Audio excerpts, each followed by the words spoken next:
इसके बाद मेरा जो टॉपिक है उस पे आता हूं।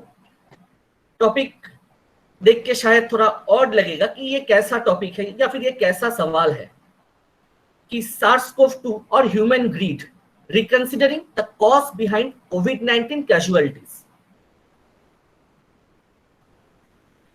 हम इस टोटल कोविड-19 सिनेरियो को एक दूसरे पॉइंट ऑफ व्यू से देखना चाहेंगे। अब ये डिजीज SARS-CoV-2 की वजह से हो रहा है या ह्यूमन ग्रिड की वजह से हो रहा है, ये हर एक ऑडियंस का अपना पॉइंट ऑफ व्यू होगा, वो अपना डिसीजन होगा। लेकिन यहाँ पे कुछ फैक्ट्स मैं प्रेजेंट करने वाला हूं जो कि मेरे लिए बहुत ही शॉकिंग है। और shocking in the sense, being a doctor का मीनिंग ही है लोगों को टीच करना, टू टीच द पीपल। तो अगर एज ए डॉक्टर हम लोगों को क्या सही है क्या गलत है ये समझा नहीं सकेंगे तो इट इज आवर फेलियर। तो वही चीज हम लोग देखना चाहेंगे। मैं सिर्फ दो एस्पेक्ट को यहाँ पे हाईलाइट करना चाहूंगा। तो पहला जो है, स्क्रीन सब देख पा रहे हो शायद? Yes sir. यस। तो ये जो टाइमलाइन है ये 12/12/2019 मतलब दिसंबर 2019 की बात है, जब फर्स्ट टाइम ये वायरल आउटब्रेक पॉइंट आउट हुआ था चाइना में।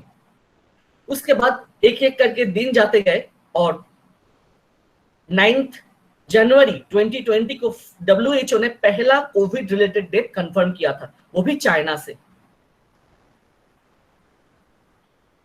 30 जनवरी 2020 को वर्ल्ड हेल्थ ऑर्गेनाइजेशन ने इस कोविड-19 को एक पब्लिक हेल्थ इमरजेंसी डिक्लेयर किया। ये बता रखूं कि तब तक इस डिजीज का नाम किसी को पता नहीं था। इस डिजीज का नाम कोविड-19 नहीं दिया गया था।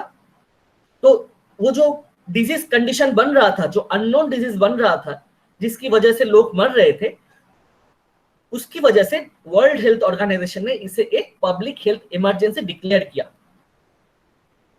11 फरवरी 2020 को WHO ने और international committee for taxonomy of virus ने इस डिजीज का नाम दिया कोविड-19 और वायरस का नाम दिया SARS-CoV-2। अगर मैं जून 2020 की बात करूं तो उस टाइम तक 3,97,388 केसेस ऑफ डेथ कंफर्म था। आज से ठीक एक साल पहले। आज का डेट अगर देखेंगे, ये आज सुबह का रिपोर्ट है, तो एज ऑफ 30 जून 2021 ये डेट करोड़ों में पहुंच गया है। 3,93,07,437 कंफर्म डेथ ग्लोबली। तो एक साल में इतने सारे डेथ्स बढ़ गए। तो सवाल ये आता है कि इन सारे डेथ्स का रीजन क्या है?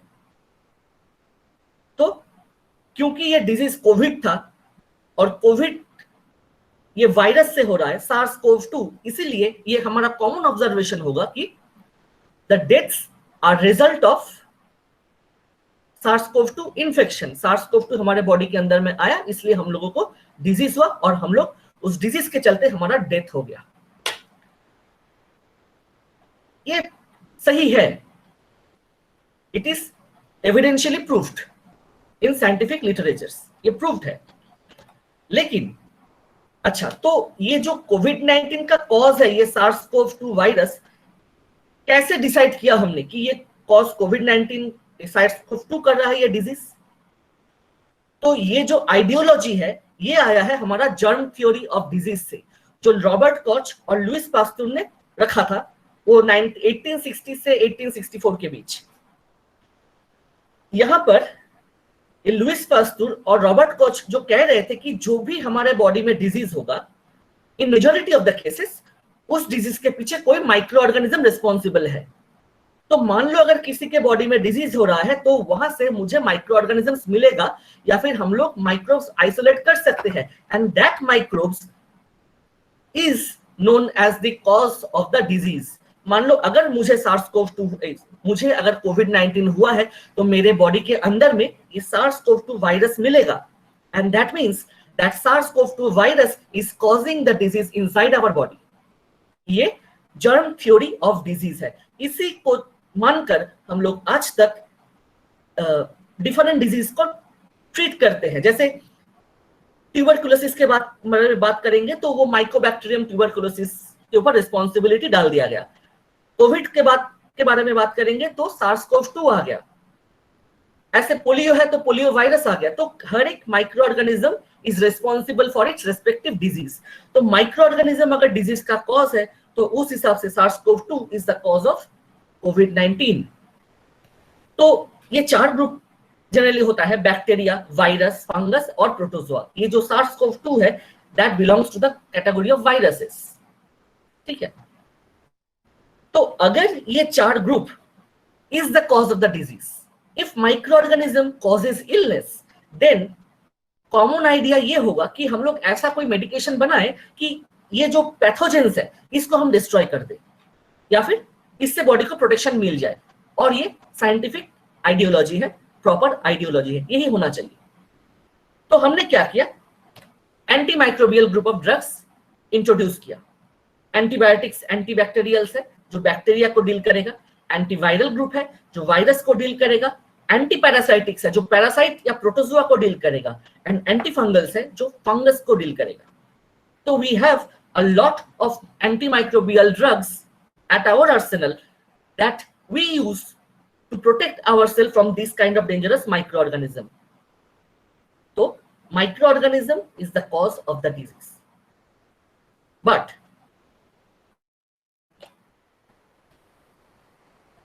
अगर हम लोग और थोड़ा फास्ट फॉरवर्ड आ जाते हैं तो डॉक्टर राडोल्फ वर्चू, जिनको हम फादर ऑफ मॉडर्न पैथोलॉजी मानते हैं, उन्होंने बता के गए थे, सैडली ये किसी भी मेडिकल बुक्स में पढ़ाया नहीं जाता, ना ही किसी लाइफ साइंस बुक में लिखा हुआ मिलेगा, कि यहां पे देख सकते हो, germs seek their natural habitat, that is the diseased tissue, rather than being the cause of the dead tissue.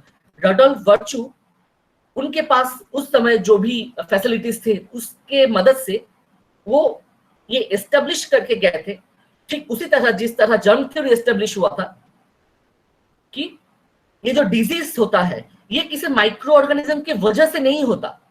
Micro organism disease tissue को ढूंढ के आ जाता है। अगर उस माइक्रो ऑर्गेनिज्म को एक हैबिटेबल एनवायरनमेंट मिला, वो माइक्रो ऑर्गेनिज्म वहां पे आके ग्रो करेगा और हम सोचेंगे कि मुझे डिजीज हुआ है। तो germs are not the cause of the disease but the result of the pathological change that have occurred previously. जैसा इन्होंने कहा कि मॉस्क्विटो सीक स्टैग्नेंट वाटर, गंदा पानी ढूंढता है मॉस्क्विटोज, लेकिन मॉस्क्विटो खुद गंदा नहीं करता। मतलब एक नॉर्मल पानी रख दो और उसे साफ कर दो, जब तक वो गंदा नहीं होगा तब तक वहां पे मॉस्क्विटो नहीं आएगा। तो ये राडोल्फ वर्चू जो फादर ऑफ मॉडर्न पैथोलॉजी है, उन्होंने ये पोस्टुलेट देखे गए थे। हो सकता है हम बोल सकते हैं कि नहीं ये पुराने समय का है, कोई एविडेंस नहीं है, मान नहीं सकते, इट्स ओके। ये जो पिक्चर देख पा रहे हैं ये कल का लिया हुआ है और ये आया है centres for disease control and prevention का वेबसाइट है, वहां पे जाने से ये मिल जाएगा। ये centre for disease control and prevention ऐसा ऑर्गेनाइजेशन है जिस तरह हम WHO को मानते हैं ना, ठीक उसी तरह ये ऑर्गेनाइजेशन है जो कि world wide different types of disease, उसका पैथोलॉजिकल स्टेट या फिर डिजीज रिलेटेड एनीथिंग ये लोग मैंडेट करते हैं। ठीक है, तो जैसे फूड एंड ड्रग एडमिनिस्ट्रेशन है जो कि फूड और ड्रग्स को मॉड्यूलेट करते हैं, उसी तरह डिजीज एंड रिलेटेड इंफॉर्मेशन को ये रेगुलेट करते हैं। तो इनके वेबसाइट में जो इंफॉर्मेशन मिलेगा that will be evidence based and modern science based.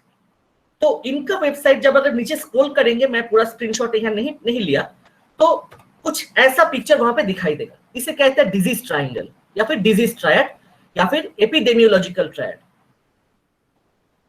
ये जो आइडियोलॉजी है ये बहुत बाद में आया है, इसको हम मॉडर्न साइंस का जो फाइंडिंग है उसके अंडर में डाल सकते हैं, एविडेंस बेस्ड। तो यहाँ पे राडोल्फ वर्चू, डॉक्टर राडोल्फ वर्चू ने जो कहा था वो भी इंपोज होगा और जो हमारा जो लुइस पास्चर थे या रॉबर्ट कॉश थे, उनका भी जर्म थ्योरी को भी इसमें डाल के देखेंगे। अकॉर्डिंग टू दिस कॉन्सेप्ट 3 चीजें इंपॉर्टेंट है एक डिजीज के लिए। ससेप्टेबल होस्ट, मान लो मेरा बॉडी में डिजीज होगा। एक है पैथोजन जो डिजीज करेगा, in this case micro organism को हम लोग लेते हैं। और एक कंडक्टिव एनवायरनमेंट, एक एनवायरनमेंट होना चाहिए जो कि इस टोटल चीज को मॉड्यूलेट करेगा। तो अगर इन तीनों क्राइटेरिया को या तीनों एस्पेक्ट्स को मर्ज करेंगे तो देखेंगे कि अगर सिर्फ ससेप्टेबल होस्ट, मान लो सिर्फ मैं रहता हूं, तो मेरे अंडर में डिजीज पॉसिबल नहीं है अगर पैथोजन और एनवायरनमेंट प्रेजेंट नहीं है। तो अगर मैं सिर्फ पैथोजन को रेगुलेट करता हूं और होस्ट या एनवायरनमेंट को कंसीडर नहीं करता तो भी डिजीज पॉसिबल नहीं है, क्योंकि पैथोजन इन्फेक्ट किसे करेगा। ठीक उसी तरह अगर एनवायरनमेंट को अगर सिर्फ देखेंगे और होस्ट नहीं है, पैथोजन नहीं है, तो पैथोजन अगर नहीं होगा, होस्ट नहीं होगा, तो ये इन्फेक्शन या फिर डिजीज प्रोसेस होगा किसके अंदर। अगर इन चीजों को मर्ज करेंगे तो सिर्फ एनवायरनमेंट रहा, होस्ट रहा, लेकिन पैथोजन मिसिंग है, तो भी डिजीज नहीं होगा।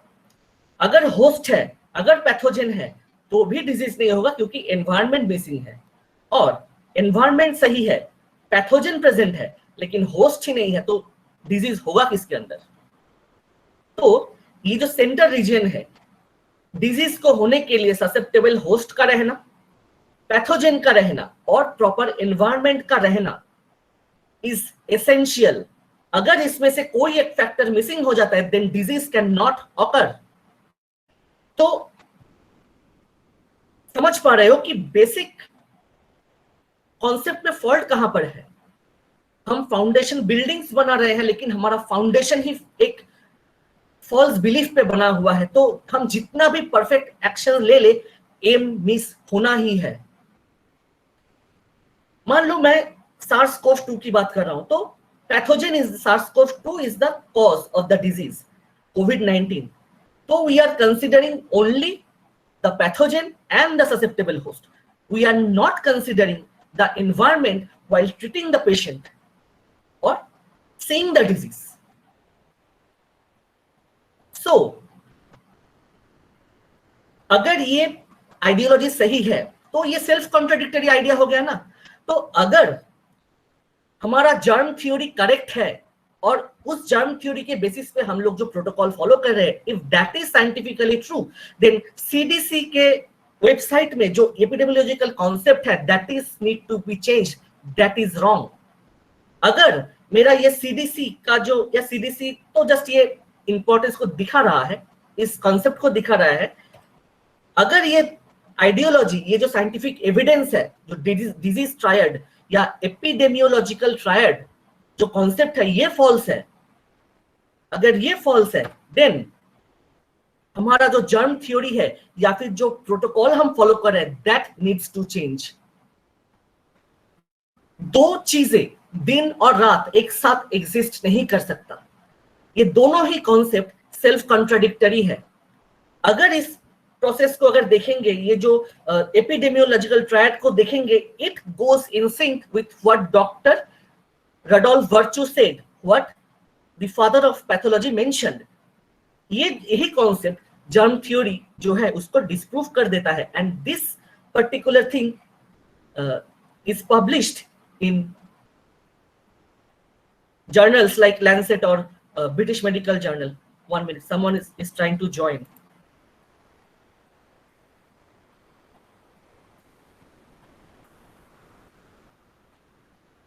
मैडम अगर कोई ज्वाइन करना चाह रहा है तो उसको थोड़ा ऐड कर दीजिएगा। हाँ सर, मैं थोड़ी देखी। हाँ।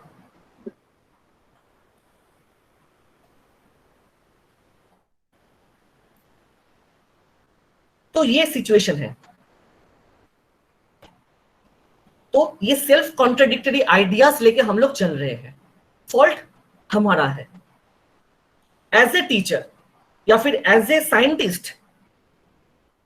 हमने तो इसको, इस आइडियोलॉजी को बहुत साल पहले ही एविडेंस बेस्ड वे में प्रूफ कर दिया, और ये सीडीसी के वेबसाइट में है, हम इसको डिनाई नहीं कर सकते।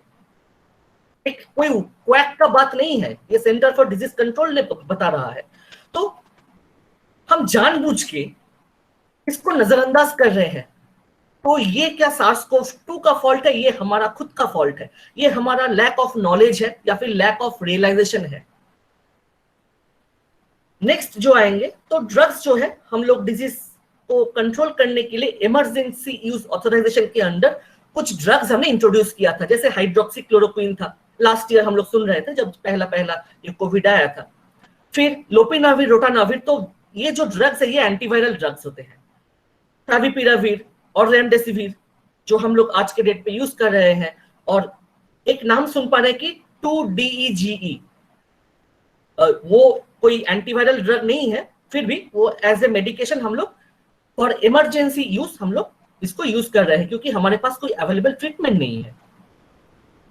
तो ये जो हाइड्रोक्सीक्लोरोक्विन है, रोपिनाविर, रिटोनाविर है, फेविपिराविर है, इसमें से कोई भी सेफ्टी टेस्ट नहीं किया गया था। कोविड-19 पेशेंट्स के ऊपर कैसा काम करेगा ये सेफ्टी स्टडी नहीं हुआ था, क्योंकि उस टाइम में एक सीरियस कंडीशन आ गया था हमारे पास, ऐसा सिचुएशन जो कभी हमने फेस नहीं किया था। उस सिचुएशन के चलते हम लोग मतलब इस चीजों को, इस अनएक्सपेरिमेंट या फिर एक्सपेरिमेंटल ड्रग्स को अप्लाई करने में मजबूर थे। हमारे पास कोई चारा नहीं था। Saving the life of people is important. That's why ये सारे मेडिसिन को एविडेंस न रहते हुए भी हम लोग मजबूर थे पेशेंट्स को देने के लिए। तो ये इमरजेंसी यूज ऑथराइजेशन के अंडर में अप्लाई किया गया था। लेकिन एज टाइम प्रोग्रेस्ड, साइंटिस्ट ने, डॉक्टर्स ने ये देखा कि ये जो मेडिकेशंस था, ये मेडिकेशंस पेशेंट को और भी हार्म पहुंचा रहा है as compare to doing good. Patients मर रहे हैं इस दवाई की वजह से as compare to SARS-CoV-2। But unfortunately हम सब ने ये टोटल डेथ का जो क्लस्टर है ये टोटल SARS-CoV-2 के ऊपर डाल दिया, और साइमल्टेनियसली हमने ये सारे ड्रग्स का जो यूज है बैन कर दिया टू बी यूज्ड इन कोविड-19 पेशेंट्स। तो ठीक है, ये ट्रायल होता है, हम लोगों को पता नहीं था, सबके लिए नया है, it can be understood. But उसी टाइम पीरियड में ऐसे भी डॉक्टर्स थे, ऐसे भी फिजिशियंस थे, ऐसे भी ऑर्गेनाइजेशंस थे जो कोविड-19 पेशेंट्स को सक्सेसफुली ट्रीट कर रहे थे, आयुर्वेदा से, होम्योपैथी से, सिद्धा सिस्टम से, होलिस्टिक न्यूट्रिशन ट्रीटमेंट से। जब इन सारे ट्रीटमेंट फैसिलिटीज का जो आउटकम है वो कंपैरेटिवली लेस हार्श था as compare to this kind of antiviral drugs, जब वो प्रेजेंट किया गया, इन सारे ट्रीटमेंट प्रोसीड्यूर्स को नॉन एविडेंस बेस्ड प्रैक्टिस बोल के साइडलाइन कर दिया गया। इट्स ओके, दोनों ही एक ही पॉइंट ऑफ टाइम पे एक ही सिचुएशन में खड़े थे। नेक्स्ट जो आएंगे, नेक्स्ट चॉइस ऑफ ड्रग्स आया था हमारे पास रेमडेसिविर, जो आज भी हम लोग कुछ हद तक यूज करते हैं।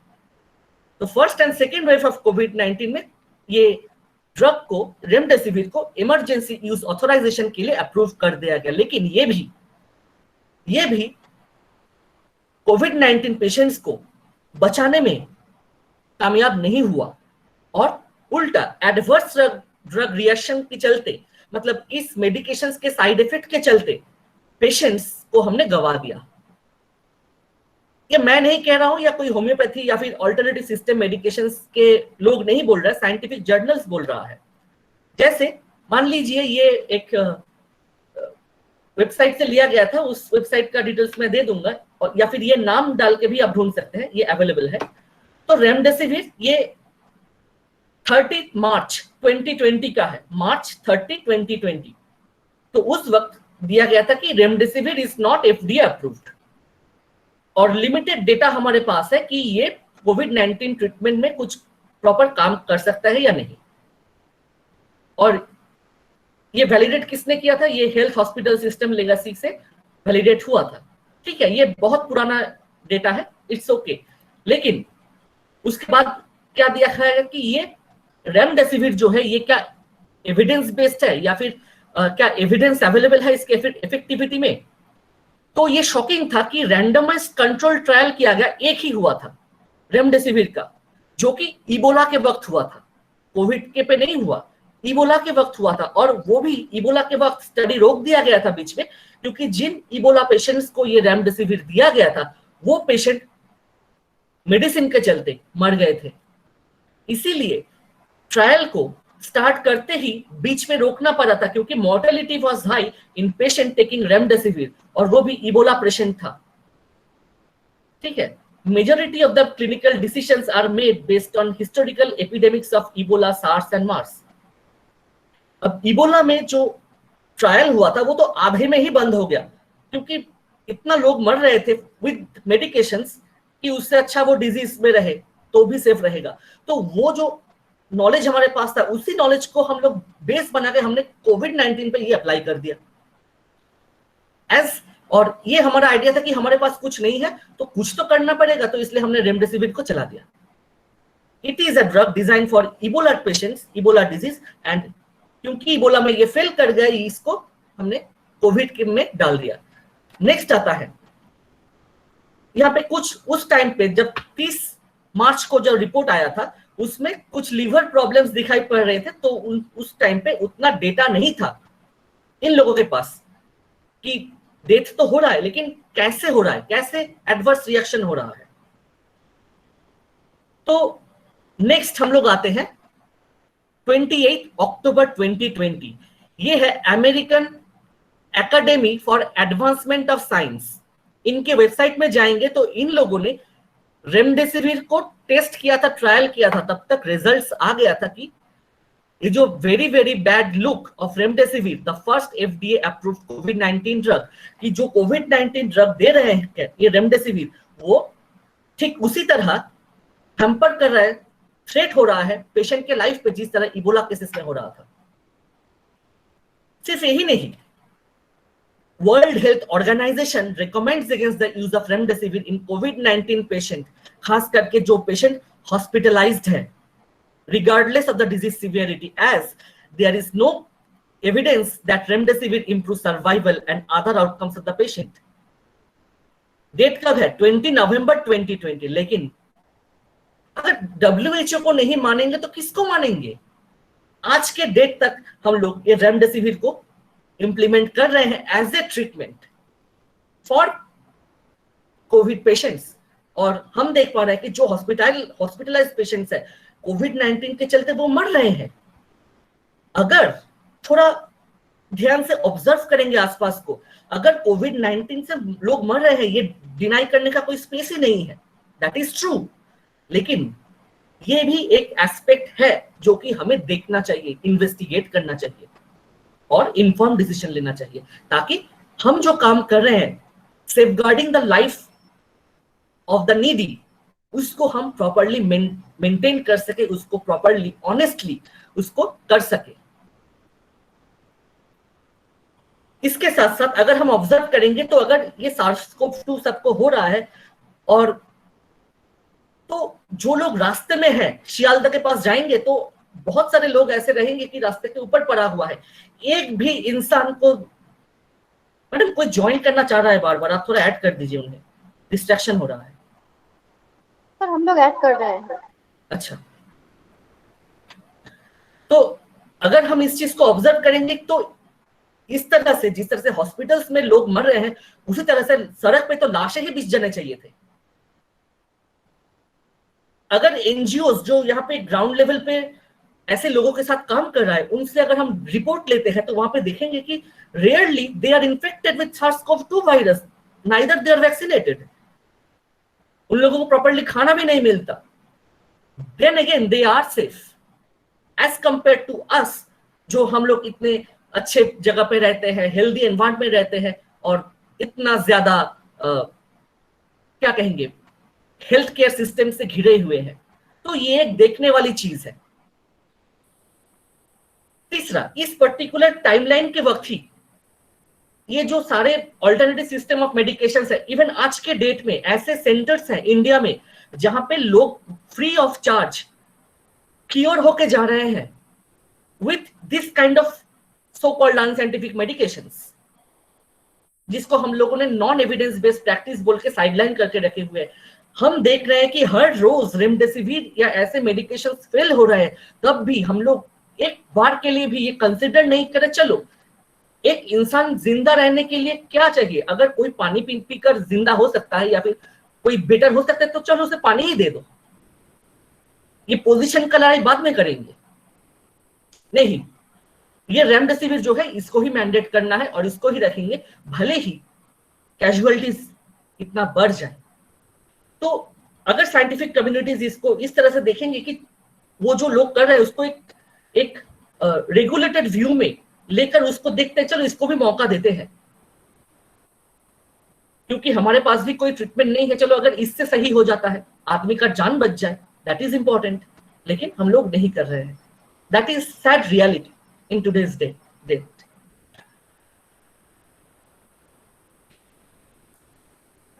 इसका एक रीजन हो सकता है कि यहाँ पे देख सकते हैं कि रेमडेसिविर का जो प्राइस है वो 2000 से लेके या फिर 800 रुपए से लेके 5000 तक भी जा सकता है। लेकिन एक नॉर्मल मैं एक आयुर्वेदिक ट्रीटमेंट इसका अगर बोल दूं तो मैक्सिमम 500 रुपीज में आ जाएगा। तो ये एक पॉइंट ऑफ व्यू हो सकता है। और ये जो रिपोर्ट है ये department of pharmaceuticals, national pharmaceutical pricing authority से लिया गया है। इस वेबसाइट में अगर जाएंगे कोई तो वहां से वो देख सकते हैं। डॉक्टर विलियम ऑसलर जो फादर ऑफ मॉडर्न मेडिसिन है, उन्होंने कहा था कि मेडिसिन अगर कोई लेता है, क्योंकि मेडिसिन बॉडी का अपना पार्ट नहीं है, वो एक आर्टिफिशियल केमिकल होता है, तो मेडिसिन अगर लेंगे तो बॉडी को 2 बार रिकवर करना पड़ता है। पहला वो डिजीज से, दूसरा उस मेडिकेशन से। यही बात हिपोक्रेटिस ने भी कहा था, जो जिसको हम लोग फादर ऑफ मेडिसिन मानते हैं। तो अगर हम लोग हिपोक्रेटिस को नहीं मानेंगे, सीडीसी डब्ल्यूएचओ का जो गाइडलाइंस है उसको नहीं मानेंगे, तो किसको मानेंगे?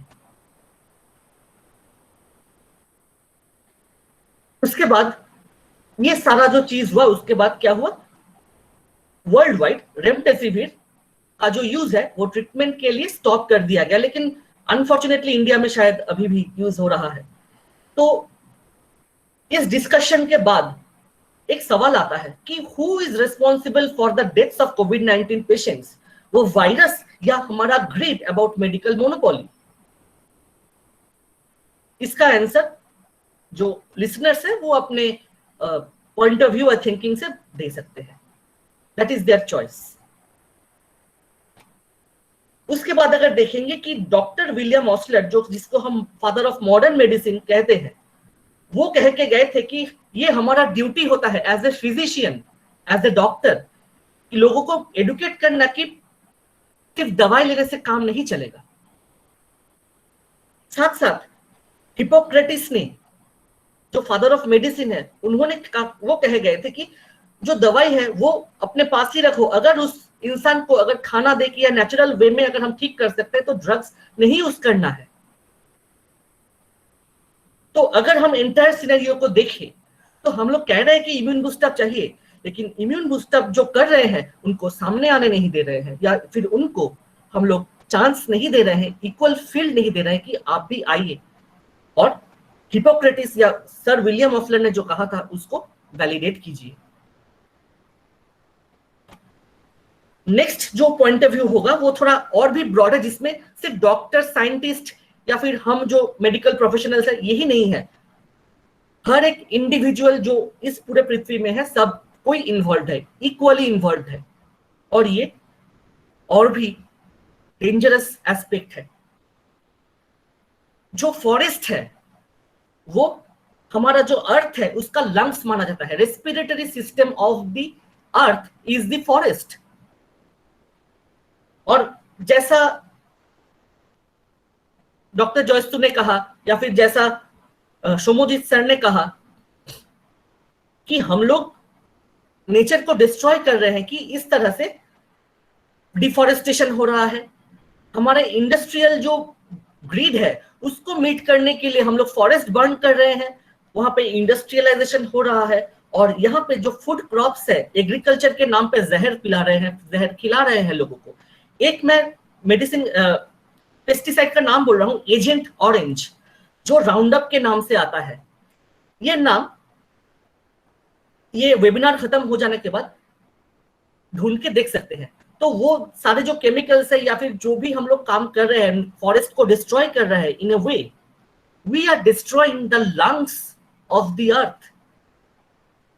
और ये जो डैमेज हो रहा है, इस डैमेज को हम रिकवर नहीं कर रहे हैं, और रिकवर अगर करने जाएंगे भी तो वो बहुत साल लग जाएगा। तो ये जो कंडीशन हुआ है, यहाँ पे हमने क्या किया, जो हमारा जो अर्थ है, जहां पे हम लोग रह रहे हैं, जो हमारा घर है, उसी को जला दिया, हमारा घर हमने जला दिया। तो ह्यूमंस, हम लोग नेचर के पार्ट है, उससे अपार्ट नहीं, उससे अलग नहीं है हम लोग। ये पहले रियलाइज करना होगा हमें कि human and nature, we are interconnected, we are not separate. तो अगर इसी कंडीशन को देखेंगे, अगर जो प्लेस मुझे सस्टेन कर रहा है, जो मुझे जिंदा रखने की कोशिश कर रहा है, मैंने अपने लालच के चलते, अपने ग्रीड के चलते मैंने वो पूरा उसका रेस्पिरेटरी सिस्टम खराब कर दिया, तो मेरा रेस्पिरेटरी सिस्टम अगर खराब होता है तो ये रिस्पॉन्सिबिलिटी किसी माइक्रो ऑर्गेनिज्म का नहीं है, हमारे खुद का है। क्योंकि वही चीज हमने इनवाइट किया है, हमारे लंग्स के अंदर, हमारे बॉडी के अंदर ऐसा एनवायरनमेंट क्रिएट किया है वहां पे कि अपॉर्चुनिस्टिक पैथोजन आके अटैक कर सके, रह सके। तो इन सिनेरियो से अगर देखेंगे तो वो जो सीडीसी का जो वो डिजीज ट्रायड है, दैट होल्ड्स ट्रू। जैसा हिपोक्रेटिस ने कहा था कि illness do not come upon us out of the blue, झट से कहीं से भी डिजीज अपियर नहीं हो जाता। जो भी डिजीज होता है वो हमारे डेली एक्टिविटीज से होता है, जो कि एंटी नेचर है। नेचर के अगेंस्ट जाके जब हम लोग काम करते हैं, वो धीरे धीरे एंटी नेचर एक्टिविटीज हमारे अंदर एसिमिलेट होता है। जब ये enough anti nature activities have accumulated, illness will suddenly appear.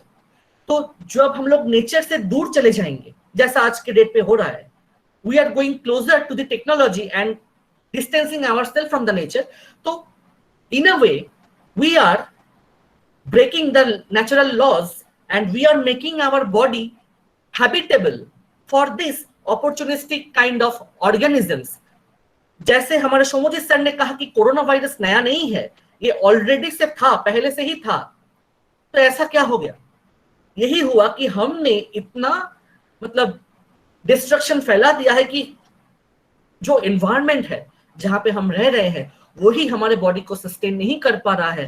As a result हमारा जो बॉडी है, that is becoming like a 5-star hotel for this opportunistic pathogens, and this pathogens will come and stay inside their preferable organs, that is lungs in this case, as we observed in first wave or beginning of the disease.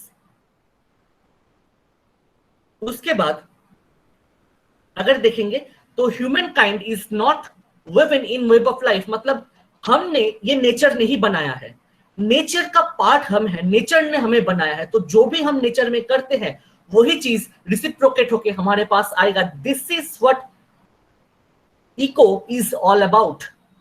हम एक चीज करेंगे, वो eco होके हमारे पास आएगा, and this is what we are experiencing at today's day. हो सकता है ये वैक्सीनेशन करके या फिर शायद फ्यूचर में मेडिकेशन आ जाए, हम लोग कोविड-19 के ऊपर जो जंग चल रहा है वो जीत जाएंगे, लेकिन इन फ्यूचर ये कोविड-19 या फिर ऐसा और भी डिजीज इन फ्यूचर आएगा, तब क्या होगा? तब क्या फिर से ऐसे मेडिकेशन ऐसे करेंगे? इससे क्या अच्छा नहीं है कि जो घर है उसको पहले ठीक करे, जो कि है जो इम्यून सिस्टम, जो वैक्सीन भी करता है हमारे बॉडी में, हमारे इम्यून सिस्टम को स्ट्रेंथन करने की कोशिश करता है। तो वही चीज नेचुरल वे में करते हैं ना, तो नेचर को डैमेज करना बंद करते हैं। एक थोड़े टाइम के लिए जो लालच है उसको साइडलाइन करते हैं, क्योंकि अगर जिंदा ही नहीं रहेंगे तो पैसों का क्या करेंगे हम लोग? तो all things are bound together and all things are connected. We have to include this approach. This approach is scientifically known as one health approach, and sadly medical science have not introduced it in its curriculum. और ये one health approach is 15 years old concept. It is evidence based. तो conclude करते हैं कि ये जो अर्थ है जहां पे हम लोग रह रहे हैं, उसको लिविंग ब्रीदिंग सिस्टम की तरह मानते हैं, जिसमें जो कि हम ह्यूमन बींग्स जो है इसको डिस्ट्रॉय कर रहे हैं। So think of earth as living, breathing systems that are being destroyed by human beings, us. We are the pathogen on the breast of Mother Earth, destroying her respiratory system and suffocating her day after day, thus creating an irreversible diseased environment. हम खुद pathogen है इस धरती के गोद में. हम लोग क्या कर रहे हैं? हमारे ग्रीड से, लालच से हम लोग हमारा जो अर्थ है, इसका रेस्पिरेटरी सिस्टम जो है उसको डिस्ट्रॉय कर रहे हैं फॉर आवर ओन ग्रीड, पैसा के लिए सिर्फ. और क्या हो रहा है? जो मदर अर्थ है उसको हम लोग स्लोली एंड स्लोली सफोकेट कर रहे हैं towards her destruction, and that damage is irreversible. और ये कोई अनसाइंटिफिक बात नहीं है, ये साइंटिफिकली एविडेंस बेस्ड में प्रूफ है. इसीलिए 15 साल पहले वन हेल्थ कॉन्सेप्ट को इनिशियलाइज किया गया था, वन हेल्थ इनिशिएटिव. और ये जो डिजीज्ड एनवायरनमेंट है वो हमारे बॉडी के अंदर जो सेल है उसको रेगुलेट करता है, and thus creating a suitable place for opportunistic pathogens like SARS-CoV-2 and many more new to come in future. They comes inside our body and just stay there because they are getting a 5-star like environment for them to survive inside our body. So just like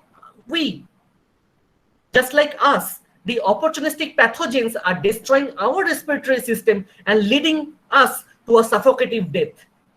So it is relatable. We need to see that. World Health Organization defined health in 4 levels, or in 3 levels at least: physical level, mental level, and social level, social dimension. And later we introduced the environmental dimension also. But unfortunately, with conventional medical practices, we only can reach out to the physical levels only. Mental level, social level, and environmental level stays untouched. Then again, this ideology is self-contradictory. If our existing protocol of treatment, as we are doing conventionally, holds true, then the definition of health given by World Health Organization is false. That means if we are only treating the physical body and physical body is everything, then the mention of mental and social dimension as a dimension of health, and not only the infirmity, अगर हमारे body में कोई इंफर्मिटी या disease है सिर्फ उसको consider नहीं करेंगे, then the treatment is okay. But अगर इसको कंसिडर करेंगे, अगर physical body is not everything, then our treatment protocol needs to change, and that is open evidence that is present in front of us. But still, I don't know why the entire community is blind to it, and that is the saddest part. It is not possible to change the entire process overnight, but we can move on to a more sensible approach if we give up our greed and ignorance and our habit of thinking that we know everything and we are superior above the nature itself. Then we will find a safest way to health. So it is our high time to rethink and introspect, and not put blame on each other. That who is the actual cause of these casualties associated with COVID-19 or any other kind of diseases that we see all the time? Is it SARS-CoV-2 or the corporate greed and our ignorance of human beings that is responsible? The thinking or the point of view is yours. I just gave you a new perspective to look at things and introspect on how nature and we are one. And that is the key to One Health. So there are many places where you can see in today's date, doctor heals everything. We do nothing. We are just servants of nature. We serve nature. Nature heals. we only assist them. If nature agrees otherwise, even with our best knowledge, even with our best skill, we can't do anything. We cannot move a single molecule. If we could cure a person, then people would not be dead. So, on this day on the occasion of Doctor's Day, let us change our thinking and start considering this entire world as an interconnected web, and to treat the nature as the finest and the best physician one can ever have. This is my speech for today.